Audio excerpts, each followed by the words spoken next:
Welcome to this DelftStack tutorial video. In today's tutorial, we will learn how to unblock someone on TikTok.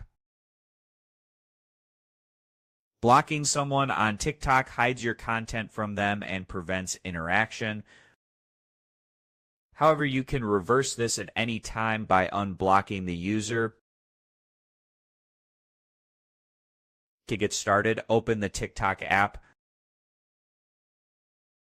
Go to your profile. Tap the three horizontal lines in the top right corner. Select Settings and Privacy. From there, tap on Privacy. Scroll down and select Blocked Accounts. You will see a list of all users you have blocked. Find the account you want to unblock, tap Unblock next to their name. You may be asked to confirm the action. Once unblocked, the user will be able to view your public content again. If their account is private, you will need to send a new follow request.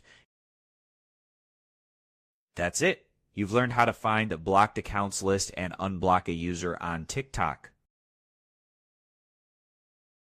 Thanks for watching, and don't forget to check out our other DelftStack tutorial videos.